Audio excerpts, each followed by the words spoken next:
I'm Palestinian, but I'm from Iraq. My name is Alda. I come from Congo, Brazzaville, and we're here to support our youth leaders. Hi, I'm Felix. I'm a local New Zealander from West Auckland. Hi, I'm Graciano from the Democratic Republic of Congo. Hi, I'm Kavisha and I'm from Sri Lanka. Hi, I'm Zoe. How are you? That's good. I'm from Burundi in Africa. Mixit is a multicultural youth group that uses art to empower young people originally from a refugee background. All the performances were made around our ideas and our creativity. And it's not about following a script, or it's not about following what the choreographer asks us to do. But they work in a way that incites and invokes and empowers the youth that we are working with. I'm not intending to be an actor or a performer at Felix, but instead I want to be an electrician. So that doesn't stop me from going to Mixit, because I know what I can get from it. And I know how can you train and be a better person in the future.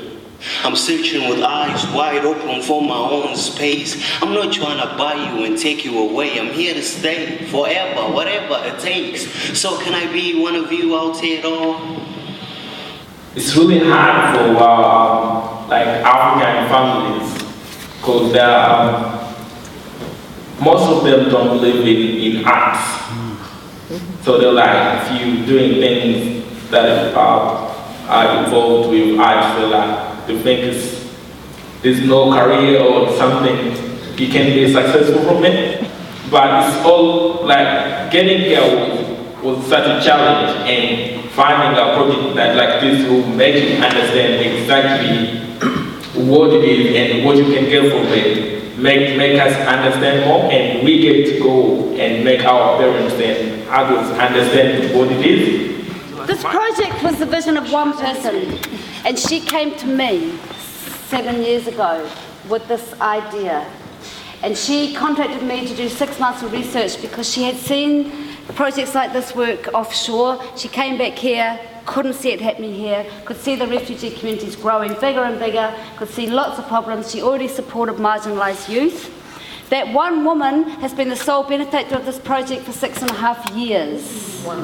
It's just been extraordinary. I have not had to worry about funding. Oh. The honeymoon is over now, unfortunately. But she was very committed, and we worked together to put the roots very deep in the ground so that this project was very intact, and we did not want to compromise because funding inevitably brings compromises. There's outcomes you have to fulfill, you have to project exactly what it is that you're going to do. If you don't, you have to give your money back.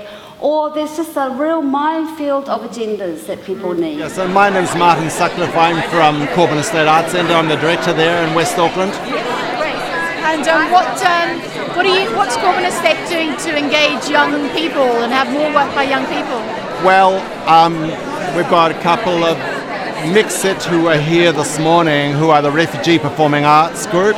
They're based with us. So they're a separate organisation, but they're kind of resident on the estate. They're part of the family that's out there. So that's one.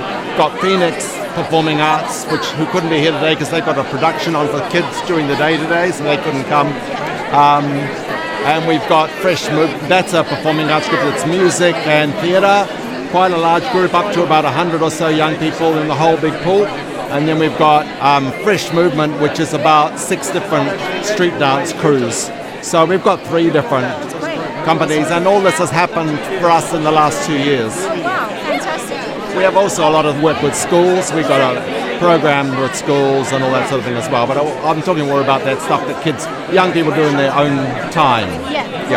And how have you found today so far? Well, I've actually been really pleasantly surprised. I thought that the opening with John McGrath was really stimulating and inspiring. It sort of got off to a really good start because, as I mentioned, we've got this production happening today that's part of Matariki. And just to say what that is, a group of young people, about 16 young performers, performing a Māori-based story with a lot of kapa haka and haka theatre interwoven with pop song and all sorts of other elements and theatre. And they're doing their first performance today, and I really felt I needed to be there. So I felt like quite almost reluctant to be here, but I felt very rewarded also by what's been happening here. Of course, it's got its kind of high moments, but I'm always happy with a conference if I come away with 3 good ideas. Great. I pretty much got my ideas today, I think. Oh, great. So tomorrow's a bonus. Tomorrow will be a bonus. Yeah, great. Yeah. Hey, you don't... Essentially, we're both teachers, and that's really, really important because our whole program really is about teaching and helping young voices, mentoring young people to have a voice and to publish. So that's essentially where we're coming from. All of the by, with and for impetus of the conference is really what we've been about with our Young Writers program, that currently has its publication called Signals, the cover beautifully designed by Sarah Lang, wonderful novelist and graphical artist, to sum up the sort of outreach idea and communication idea that's at the heart of our program and at the heart of what the Michael King Writers Centre does. So in our talk, what we want to do is just give you a picture of how our program evolved and what we do to keep it running and our next thoughts for the future with it. In 2008, we started these summer workshops, and we called it summer workshops. We had 4 Sunday afternoons in the sort of March-ish, about March, and the workshops went from 1 to 4, and students were from a number of schools around the North Shore were asked to nominate students who were then who joined the program, and they came to those 4 successive workshops and then a sort of finale where they shared their work, and we had a grand sausage and barbecue and so forth at the Michael King Centre. The model for the workshops was very much Chris and I were the tutors, and we would have a guest writer, because what we wanted to do was, of course, to get the students writing and have a voice, but also for them to experience real writers and a range of real writers who would then maybe contribute and help them. MIT in Otara, and Robert Sullivan, who heads up their program in creative writing there, very kindly did a co-program with us and allowed us to have about 26 at our last workshop, 26 students from South Auckland schools. Many of those students had never had an experience like this before, and we treated them not just to Robert Sullivan, but a really lovely role model, young Courtney Senan Meredith, who's an emerging spoken word poet, performance poet. So we went to MIT in Otara, we used the National Library building, and we also established masterclasses, which were niche classes with a smaller number attending them. For example, one with Anna Hodge, who's the editor at AUP. We've got one coming up with Charlotte Grimshaw, who writes for Metro and has a new novel out called Soon. Paula Morris. Don McGlashan, which was extraordinary.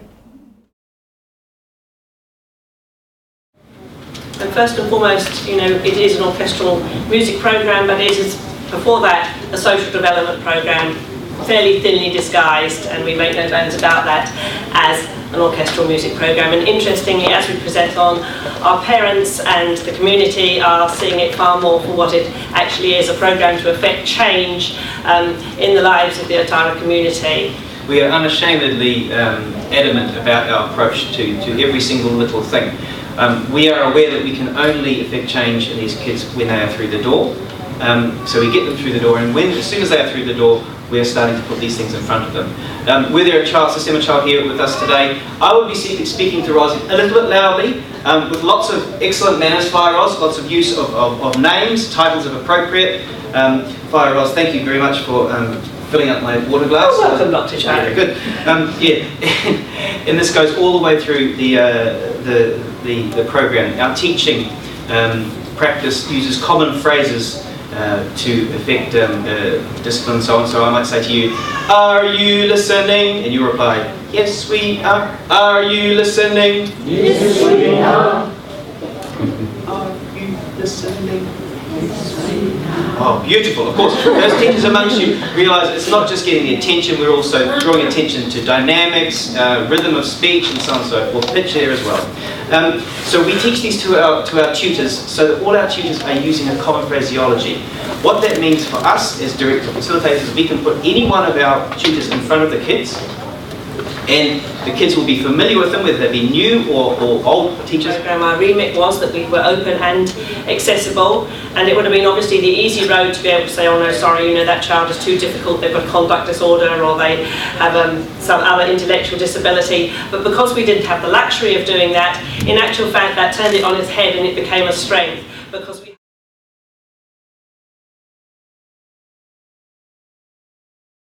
So these are a group of online students in an online class. They had the job of getting themselves going into it. These are the 13, 14-year-olds.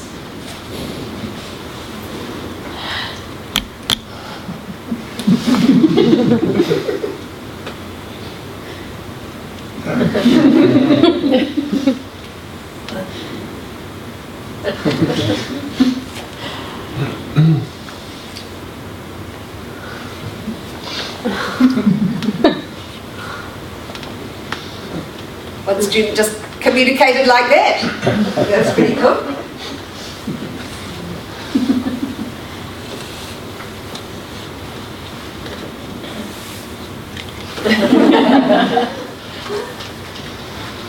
Okay, only at this point has the teacher of that class come into the scene. Part of our composition standard requires not only an audio recording, it requires visual representation. So how on earth do you work with a rapper like Jay, who has got absolutely no music theory by his own admission?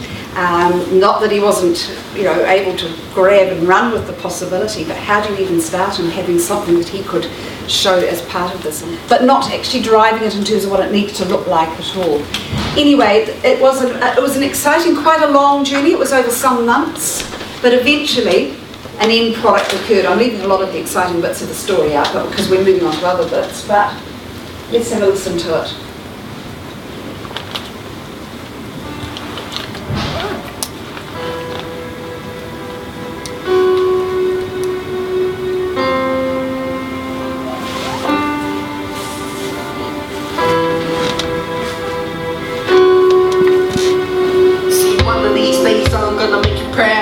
Against the wall, I'ma do it somehow. Even if the odds are against me, do everything in my power to break free. And thank God I'm now on the right route. I remember always being that class clown, but I proved them wrong. I get the comment left now, cause they always said I was nothing. It's all true, we can beat them all down. Do you want nothing I haven't seen before?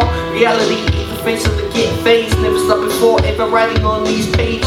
Many options, quitting is a one. Felt like giving up, but she said I wasn't done, so I stay focused and keep going on. Someday you'll get there, but for now, I'm gone. Kia ora, my name is Wendy Preston, and I'm the project director and work with young people at a project called Mixit, which is a multidisciplinary, multicultural platform for refugee, migrant and local kids mixing it up.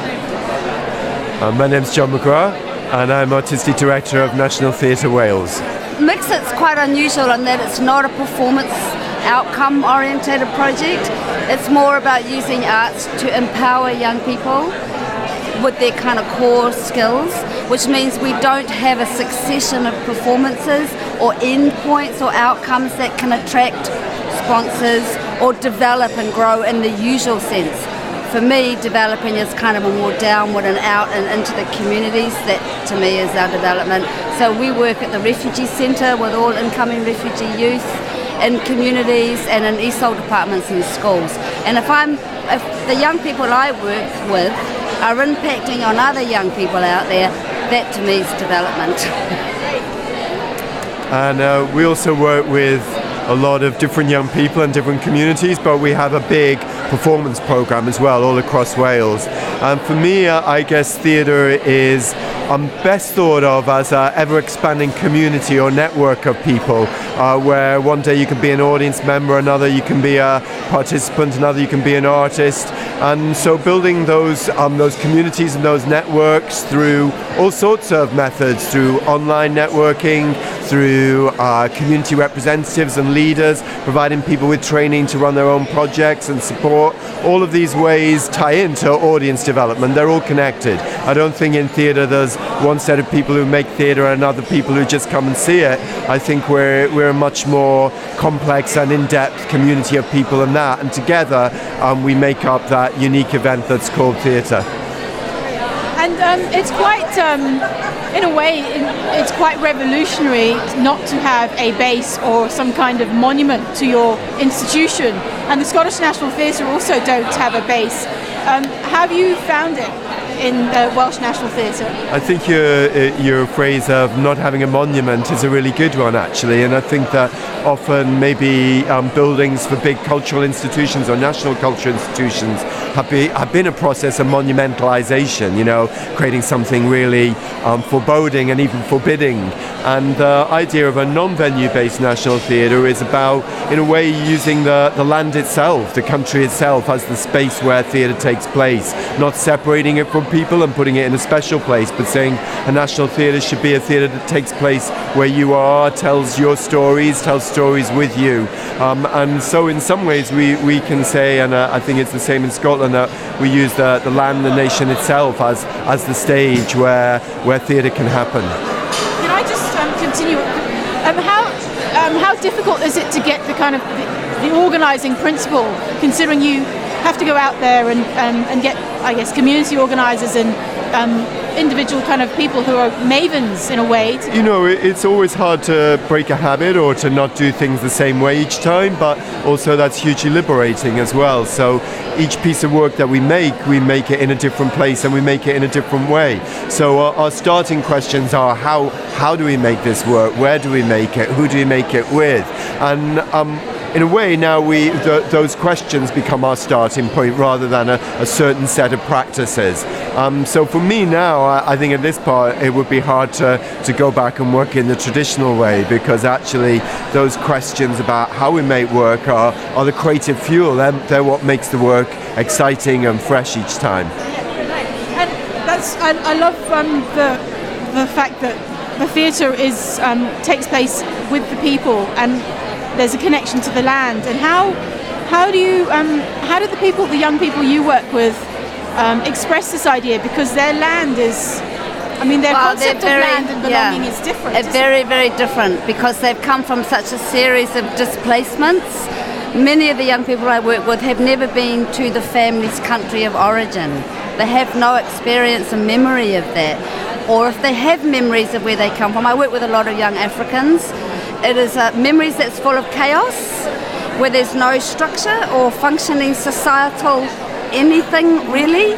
So they actually are quite free about it. They're not actually as full of angst as people think they're going to be.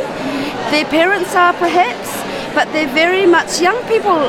You talk to any young people, they're about standing here and looking ahead. I think it's as you get into your late 20s, mid-30s, you start to want to look back. But the young people I work with, they don't want to do the sad, shocking, oh, it's terrible, I am placeless. They're just going, this is who I am, and this is what I am finding, I'm believing in, and I want to look ahead. So it's actually quite joyous. Yeah. And we go for the joy. We're not an arts therapy project, and we don't dwell on the deep, dark past. If it comes up quietly, we're there to help support it, but we're about celebration, really. And I just have found over the years that other people feel sorrier for them than they feel themselves, Yeah. But it is hard, and it is fractured. I think what we deal a lot with is that young people working with creativity and their families and communities not understanding it or seeing a place of importance of it. They're much more very concerned with economic success, which is about engineering or medicine or commerce. They see the kind of level of creativity that we do. They can't comprehend it, really. It's a foreign thing. It's frivolous. It's fun. What's it got to do with life?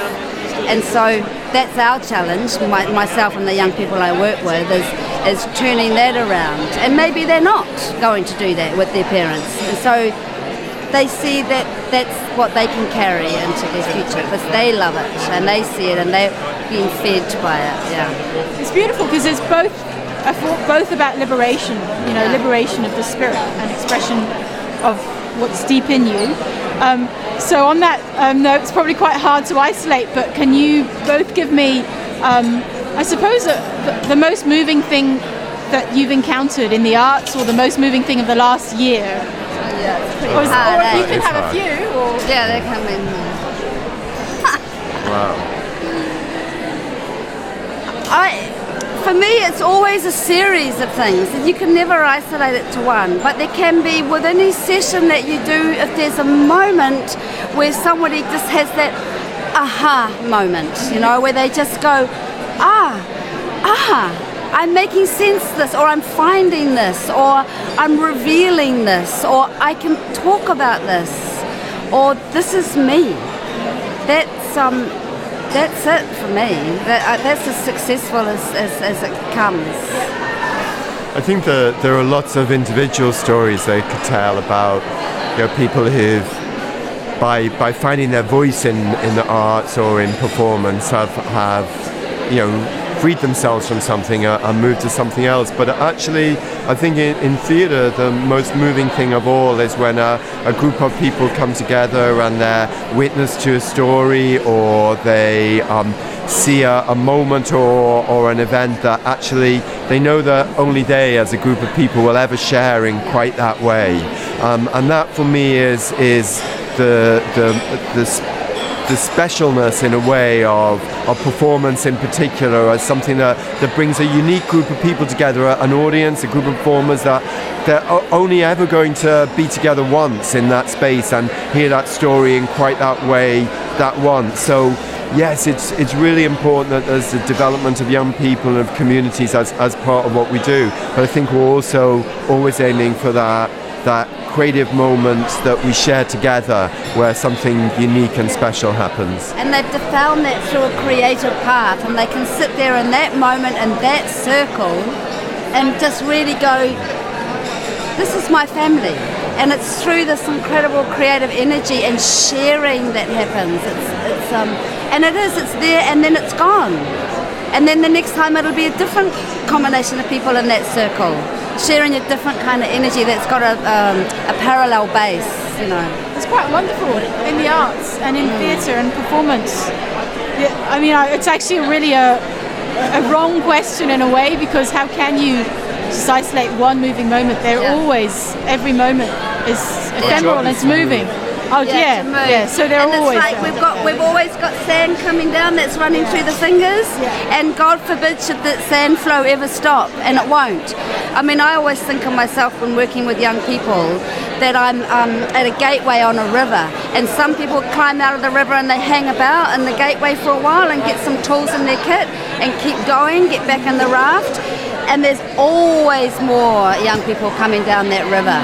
And if we're doing our job right and providing a kind of helping to create, then you're always saying goodbye, because they're moving on stronger.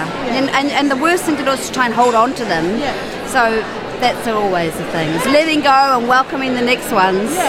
But actually, sorry, it's almost like conversation, but that reminds me of, I did a short stint at the International Arts Festival, and for the kind of the welcome of all the different artistic groups that come, the Arts Festival does a kind of welcome, a waiata, a song, and a pohuri, and the Scottish National Theatre group that came, that did The Strange Undoing of Prudencia Hart, they were asked to do a waiata too, and they said, the producer said to me that it's very interesting because when they came, they got a song of welcome, but they couldn't find a song in their traditional canon of music about welcome, but a lot of songs about leaving because of migrating out of Scotland, and so they didn't sing a song at that point, but they sang a song at the end when they left.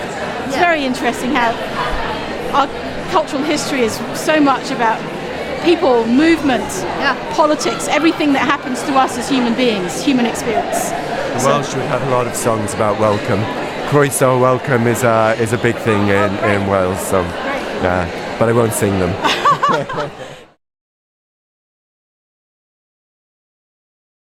It's funny because an artist can say a lot of the things that I as a teacher might say about how you make work and why you should do this and all those kind of things, and the kids just sit there listening to them like they're kind of Jesus talking to them, as opposed to kind of the teacher who might be saying the same thing, but they get a bit used to us, I guess, is what it is. So that opportunity for real artists to come into the classroom and engage with them and talk about their work and start going, well, okay, why are you doing that and how are you doing that? Now, what Arts Online's Artists in Education is essentially a brokerage service where it enables an artist or an arts group of some sort to say what the programs are that they're going to offer, and then schools and teachers can go on there, go, okay, well, this looks kind of useful, and begin to set up that relationship. I suppose ever since I began teaching, I've had this kind of issue with that idea that student does work, hands it to teacher, teacher marks it, gives it back to student, and it's a really kind of limited kind of an engagement. As artists, I think what we're all about really is making stuff that goes out to a much wider audience. And so this is about that too, that opportunity for students to connect with more than just their teacher or that little bunch of their classmates. That thing of let's put it online, let's do it in print so we can put it out to cafes and galleries and spread it as wide as we possibly can. So that's really what this project is about. I also keep a sort of a blog of that which reflects on the failures and the ups and the downs of that. I'm the Education Coordinator and Public Programmer at Pātaka in Porirua. And we're all part of a team. We have school groups come to us. We have museum and art programs, and we're very responsive to our community, but we have people from all over New Zealand come to us. Enjoy the day so far. Well, our heads are buzzing. It's like stimulation overload. I think the first keynote speaker just wowed everyone, set a very high standard, and even though he was from the sort of theatre world, performing arts world, those of us in just visual arts or just music, let alone drama, could find something from what he had to say. And it was a bit humbling. He started off saying how he heard amazing things were happening here, but he was from Wales, and I think everyone just their jaw dropped when they heard what this National Theatre of Wales was doing, where they haven't actually got a base. They were going out and using different towns and venues to present different kinds of productions. 13 productions in 13 months, and every one of us was going, 13 shows in 13 months in 13 places. But when he talked about what was involved and what they achieved, we're all going back, well, we are, how can we've got a set base, but boy, to achieve what he has, we should be going out there, we should be doing that. What do you do at the moment, and what do you want to do in addition for engaging young people and having young people create work for your We already do that at Pātaka, but I think it's doing it more collaboratively with other organisations, and the kōrero we've just had about new technologies and using those in a museum or gallery setting a lot more effectively as well, engaging our rangatahi, and I think working and consolidating what we do, feeling good about that, but doing more, much more. There's been a few challenges that have been thrown out to us. The way that youth is engaged with IT, the way it's constantly changing, and questions like how are we going to embrace it? We going on Facebook online, we thought we were, doing it, but there's just so much more that we're just going to have to go back and rethink a few things. So it's really good. Yeah, so good on you, Creative New Zealand. So what are you currently doing to engage young people or have more work by young people? Not enough, to be honest, not enough. But we were just talking about that. We're from Arts on Tour in New Zealand, which predominantly has the isolated and rural communities as a focus. But isolated and rural tends to be older, so we need to look at the younger people in those communities. And we're here really always, we come every year, some of us, to get ideas, to engage with staff members from Creative New Zealand, to make sure that they're aware of our existence, to blow our own trumpets, basically. That's very important in the arts. It is, isn't it? On behalf of also your people you support. So That's right. And you've got to be seen. Make sure that we give something to local young people in those regional areas, because we want them to be able to stay there if they want to without being drained dry of anything cultural. taking art to people, as which you'll see in that presentation by John McGrath, the first speaker. I'm Lynn Cardy and I'm the Associate Director at Auckland Theatre Company. And what's Auckland Theatre Company doing at the moment to engage young people and have more work by young people? Right now we're working on a big youth show called Like There's No Tomorrow, which has a cast of 30 young people from all over Auckland. It's going on at the Basement for 2.5 weeks over the July school holidays. Yeah, I mean that's just a project we're doing, but we also have a big education program and a community engagement program that runs throughout the year. Yeah. And how have you enjoyed today? I really enjoyed John McGrath this morning. I found, I've been really interested in what he's been doing at the National Theatre of Wales for a while, and it was great to hear him in the flesh. The images that he used were wonderful, really inspiring. Yeah, I just wanted to move to Wales, it was like fantastic. It was brilliant. Well, I'm Diana. I manage Young and Hungry Arts Trust, and we have 3 programs that all mentor young people in all aspects of theatre. So we have a playwrights initiative where we put independent script writers mentoring young playwrights. We have a festival of new theatre where those developed plays are acted, stage managed, designed, everything operated by young people. That's put on at Bax Theatre in Wellington. And we have an ambassadors program where senior secondary school students who are passionate about theatre get to see free shows throughout a year and are mentored through the process of critical evaluation so that they understand everything that they're seeing. So that's Young and Hungry in a nutshell. Yeah. How have you enjoyed today? It's been really informative. It's really great getting an opportunity to network with people who are working in the area of educational arts. It's interesting seeing the educational side of things because sometimes I come from a professional arts background, and so actually understanding what school requirements are and NCEA requirements are and how they might fit in, how we might work more closely with the education system, that's really helpful for me. But as always, these conferences are great networking opportunities to see where we might collaborate in the future with other people. Yeah.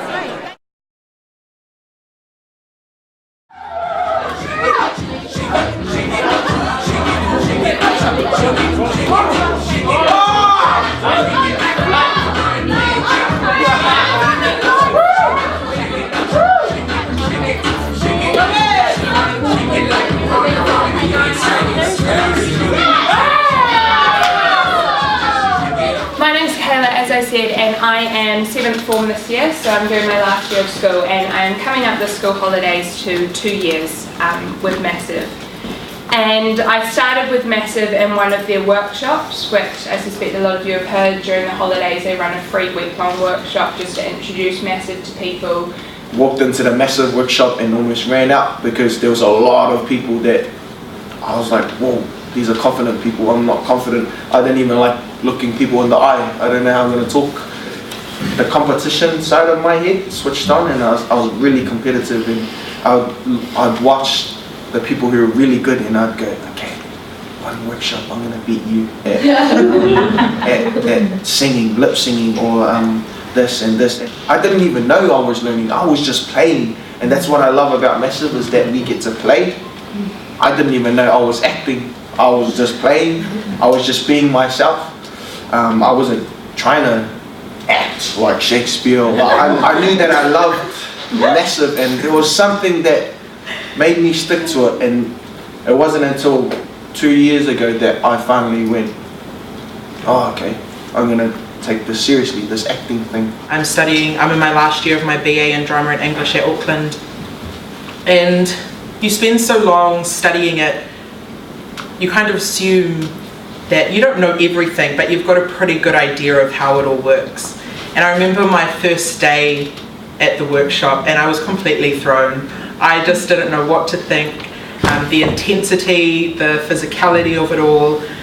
I was just really thrown out of my comfort zone. I would just much rather stand on stage and say something, because I found that my comfortable zone was with my voice.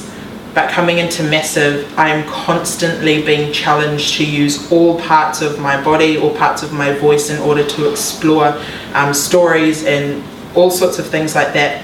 I'm never comfortable. I'm never kind of safe. Does that make sense? Yep. And I don't mean that in a bad way, but I mean it in that I'm constantly being pushed to explore different things. I'm constantly being pushed to challenge myself. Or you're sharing what is essentially yourself and your work.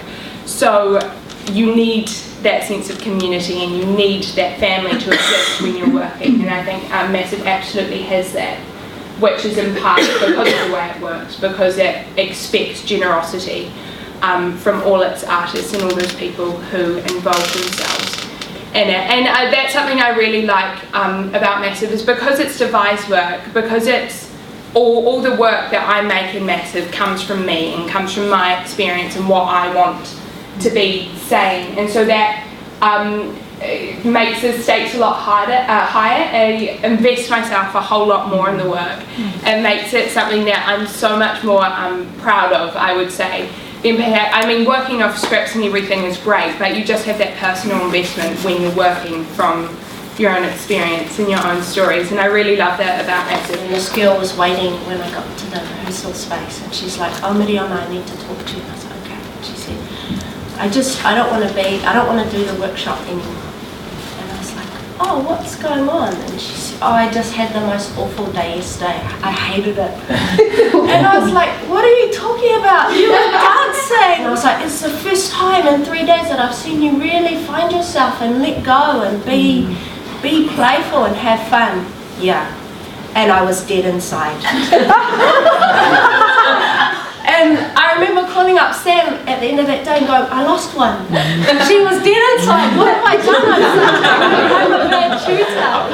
And she was like, "No, some people don't want to do this work. Some people don't get it, or maybe they get it but they don't want to do it, and that's fine, and you don't have to make everyone love what you do." And yeah, it was just a really big a turning point for me in understanding what it is that we do. Massive doesn't have an identity crisis, so we don't spend all of our energy trying to please other people. We are what we are, and you become a part of our company because you love that, or you choose not to be part of the company, and we don't chase after you when you don't want to be part of the company. So we're putting all our energy into the people who want to be there, and I think that is like really the Massive way. It's like being rigorous, choosing what you want to do, choosing to be there, choosing to be the best.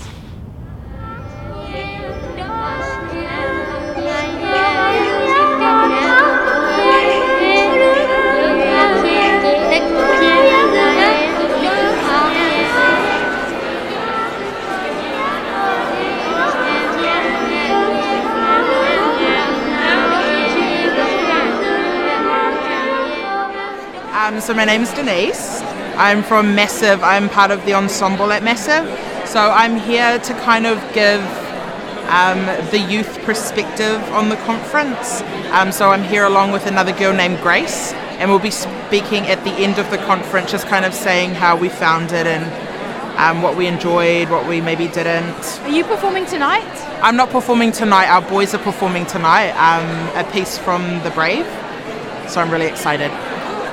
And I mean, Massive is a youth theatre company, but what is it doing to kind of widen the kind of interest amongst youths all around New Zealand in the arts? So we're based in Auckland, and we do a lot of work all around Auckland. The Brave is actually going on tour through New Zealand, so everyone's going to kind of get a taste of what we're all about and how we work and the kind of pieces that we put on stage. A moving experience I've had in the theatre. I'm always touched when people are brave enough to put their own experiences on stage. You'll see in The Brave that the boys are telling their own stories and kind of are digging really deep to bring material out to put on stage. And whenever someone is brave enough to do that, I'm always touched and I'm always moved by it. Breathe in, breathe out, tell me all of your doubt. And everybody bleeds this way, just the same.